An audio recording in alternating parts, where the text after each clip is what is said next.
Hey y'all, Eric here with today's LGBT history moment video. A little late in the evening for it, but I had some stuff to do today, and I also had a chamber event tonight that I went to, and y'all probably know this more so than I do, but the event happened at Lenny Boys Brewing on South Tryon. First time I'd ever been there to that space. Nice space and everything. It's pretty cool space. And the event was tonight. Probably the last event before voting in the new people, as well as the end of the year party in December. One more event next month that was rescheduled called Out in Sports that was supposed to happen this month, but it got delayed because of the panelists. So I'm looking forward to that. But also the gala. The gala itself has been moved to March. But again, as I say in some of my few videos, because I start running my mouth, that's not the subject of this video. This video is about an organization that predated Stonewall. And so tonight we are honoring the history of, excuse me, the Society for Human Rights. So let's dive in. The Society of Human Rights was established in Chicago in 1924, was the first recognized gay rights organization in the United States, having received a charter from the state of Illinois, and produced the first American publication for homosexuals. It was called Friendship and Freedom. Society founder Henry Gerber was inspired to create it by the work of German doctor Magnus Hirschfeld and the Scientific Humanitarian Committee. A few months after being chartered in 1925, the group ceased to exist in the wake of the arrest of several of the Society's members. Despite its short existence and small size, the Society has been recognized as a precursor to the modern gay liberation movement.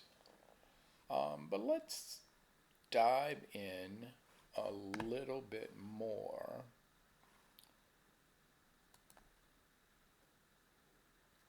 There are no pictures. There are no pictures that I could find showing the Society of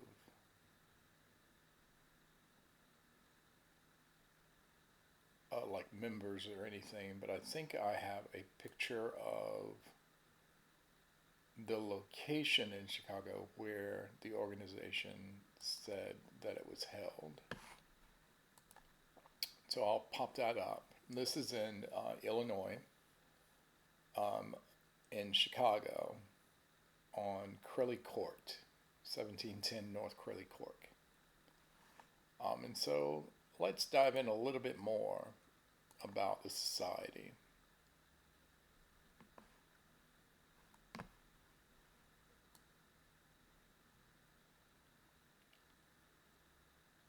So Gerber resolved to found a similar organization in the United States, modeled after the Scientific Humanitarian Committee.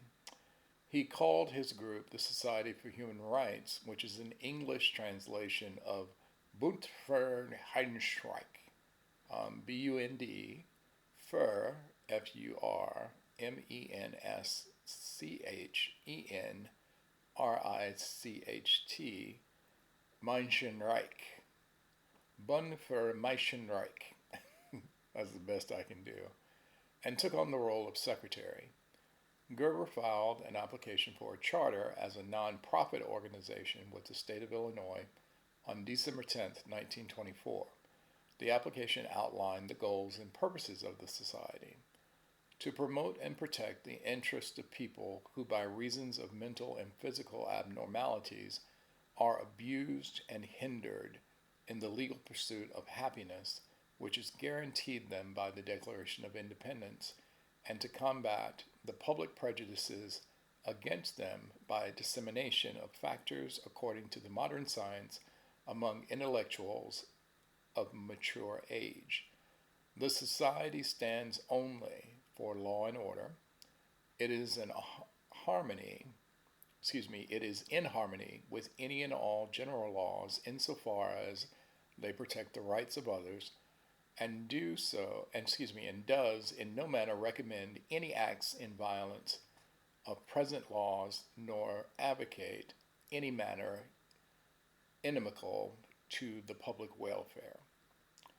An African American clergyman named John T. Graves signed on as president of the new organization, and Gerber, Graves, and 5 others were listed as directors.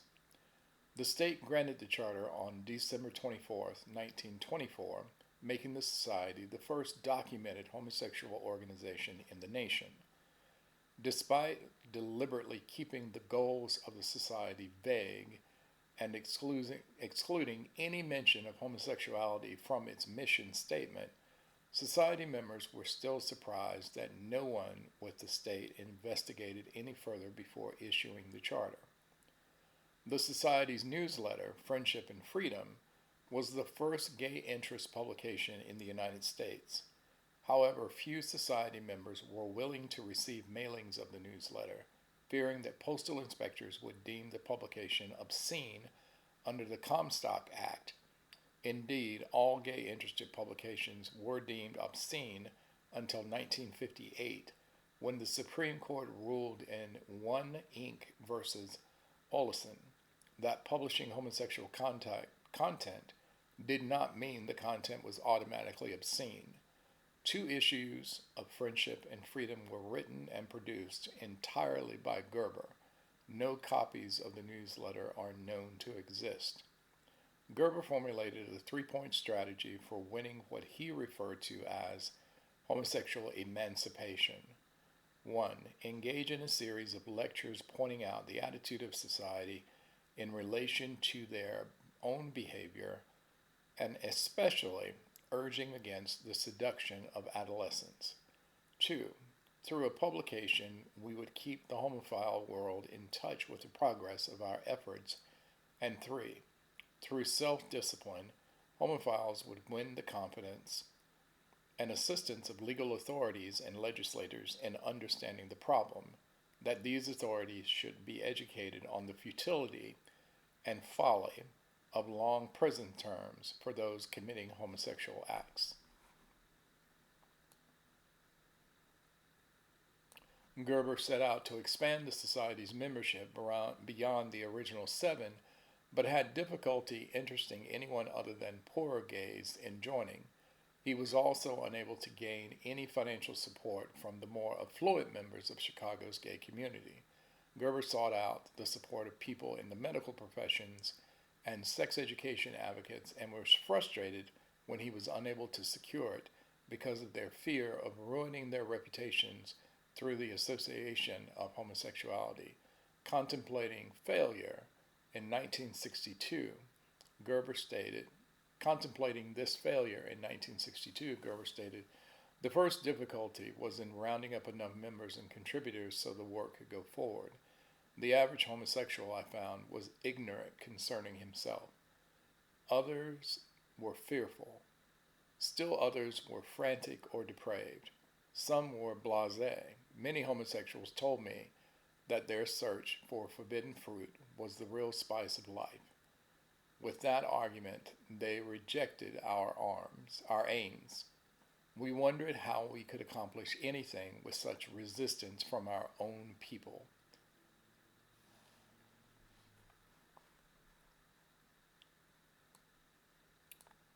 Now, the demise of the society. Gerber and Graves decided to limit society membership to gay men and exclude bisexuals. Unknown to them, the society's vice president, Al Weininger,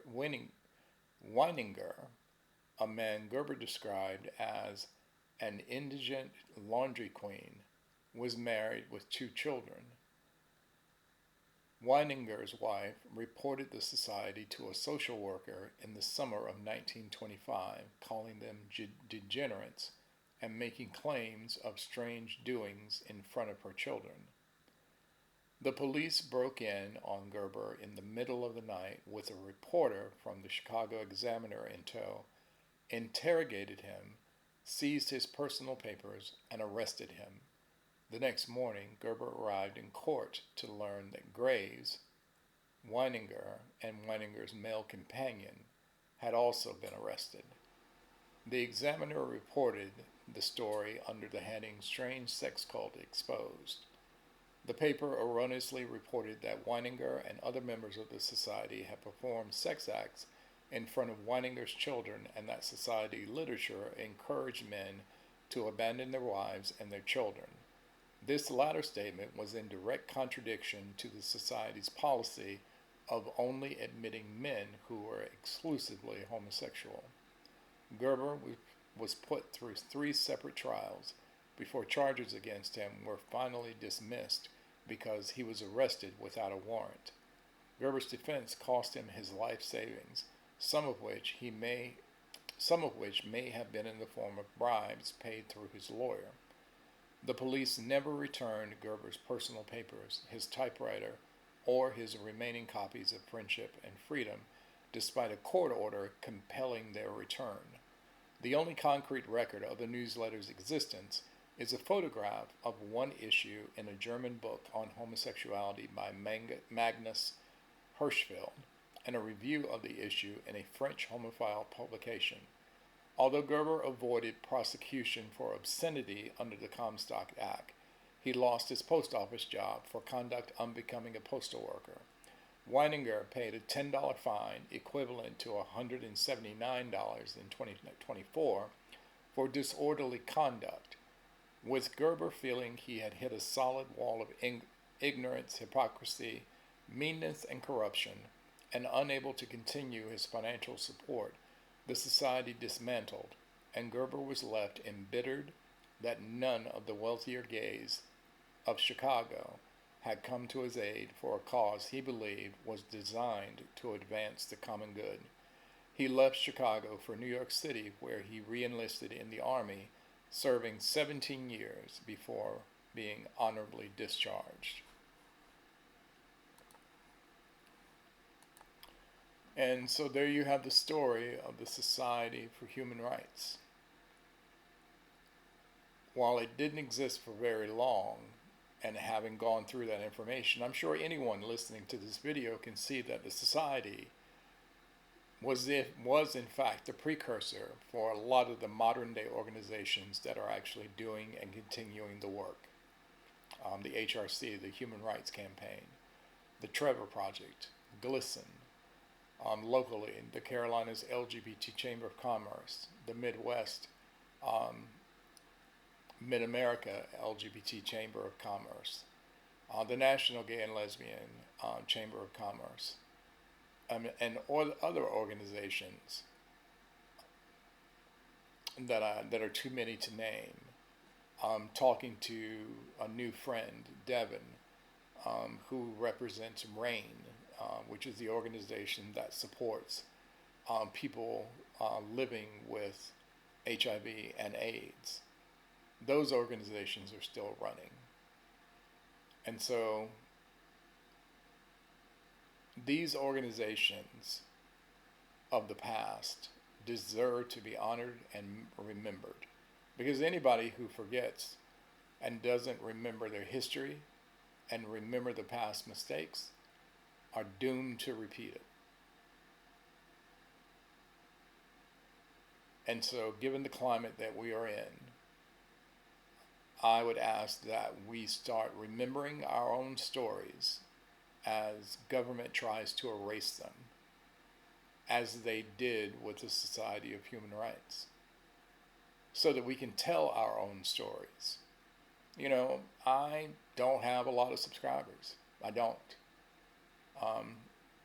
Only when I talk about trans people do they come out of the woodwork, and then my videos get some of the most views of any videos I've ever seen. But it's not going. I will not be deterred. I won't. I won't stop. As long as this administration is doing what it's doing, I will not be deterred. Hashtag elections have consequences, even within our own ranks. But resistance is not futile. Take care, and I'll see you on the next one.